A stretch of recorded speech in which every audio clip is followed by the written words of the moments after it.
Este é o programa Saber Direito, trazendo aos telespectadores da TV Justiça noções indispensáveis à compreensão da ciência do direito e da legislação brasileira. Qualquer contato com o programa pode ser feito através do e-mail saberdireito@stf.jus.br.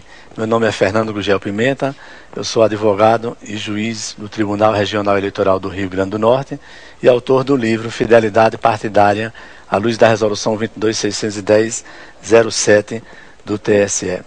Esta é a nossa quarta aula e, em linhas gerais, vamos resumir o que já vimos nas aulas anteriores, quando tivemos a definição de fidelidade partidária, que é a lealdade do filiado ao partido no qual ele ingressou. Tivemos também noções de partidos políticos e sua essencialidade à consecução dos objetivos da prática democrática, objetivos que se enquadram entre as cláusulas pétreas da Constituição da República. Vimos como se dá a representação popular no Brasil, por vezes, na prática, votando o eleitor na pessoa, fulanizando o eleitor o voto que ele dá, quando, na teoria, o voto está sendo direcionado, principalmente nas eleições proporcionais, o voto está sendo direcionado para o partido político. As eleições majoritárias, ao contrário, o eleito é eleito com os seus próprios votos, evidentemente que dependendo do apoio das coligações que foram feitas, dependendo do apoio do seu partido, mas não precisando dos votos dos demais candidatos, inclusive porque a eleição é majoritária e não proporcional. Na eleição proporcional, os votos são somados a favor do partido. Na eleição majoritária, não, o voto é individualizado. Vimos também nas aulas anteriores que o próprio funcionamento da representação popular na Câmara, no Congresso, é um funcionamento distorcido e não compreendido pela população.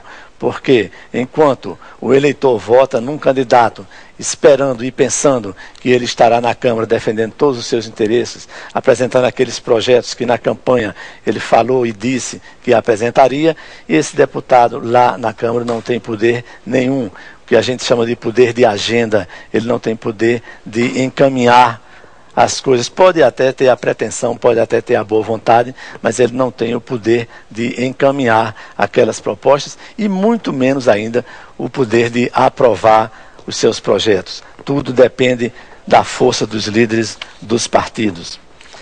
Na aula 2, e eu estou rememorando porque é de importância fundamental, a gente falou sobre essa moderna função criadora do Supremo Tribunal Federal, que está se capacitando a julgar, definindo normas de matérias que seriam essencialmente cabíveis ao poder legislativo.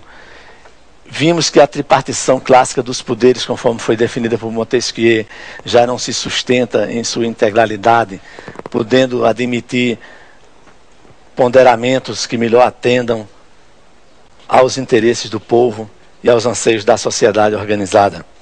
Por isso que o Supremo Tribunal Federal decidiu sobre células-tronco, decidiu sobre nepotismo, sobre cláusula de barreira, sobre fidelidade partidária, decidiu sobre vida pregressa.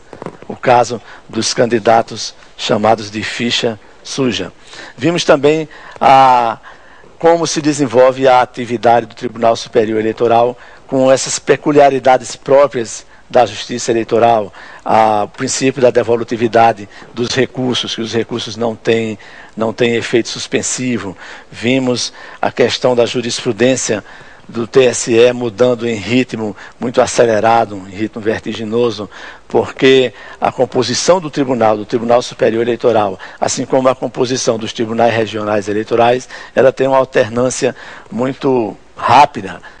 Ministros passam no TSE há 2 anos apenas, e isso faz com que as opiniões mudem também num ritmo vertiginoso, sem que haja uma segurança jurídica proporcionada pela continuidade daquelas decisões. Vimos uma atividade própria da Justiça Eleitoral, que é de responder consultas, quer dizer, ela responde e estabelece normas praticamente de caráter geral e abstrato, o que pode se confundir perfeitamente com leis, né? Quando a justiça tem primordialmente a função de apreciar casos concretos, definir qual é a lei que se aplica a esses casos concretos e fazer com que a decisão seja cumprida com o apoio das normas institucionais. O TSE, com essa força de responder consulta e de tomar quaisquer outras providências que sejam necessárias, digamos assim, ao andamento do processo eleitoral, chegou também a decidir sobre verticalização, prazos sobre condutas vedadas, tudo isso foram vistos nas aulas anteriores, falamos sobre coligações, eleições proporcionais, candidatura avulsa, vimos como a fidelidade partidária tem status constitucional, tinha na Constituição, na emenda número 1 de 1969, embora sem qualquer valor maior do ponto de vista doutrinário e político, porque na emenda número 1 de 1969, o que interessava era garantir o apoio fechado dos parlamentares da Arena ao governo. Falamos também sobre a lei dos partidos políticos e, o que é também importante, ressaltamos que a posição do Supremo Tribunal Federal, até bem pouco tempo, era contrária a essa decisão que agora foi tomada. Pelo contrário, todas as vezes que chegaram lá situações, pedidos ou ações querendo cassar mandatos por infidelidade partidária, o Supremo foi reiteradamente dizendo que era atitude eticamente reprovável, mas que, infelizmente, a Constituição não previa esse tipo de cassação de mandato, porque, como números clausos, estava na Constituição, no artigo 55, todas as hipóteses possíveis de cassação e perda de mandato. E nessas hipóteses, previstas no artigo 55, não se encontrava a infidelidade partidária eleitoral, digamos assim, porque tem a infidelidade partidária quando o filiado pode nem estar exercendo mandato nenhum e se distanciar das normas e das propostas e do ideário partidário.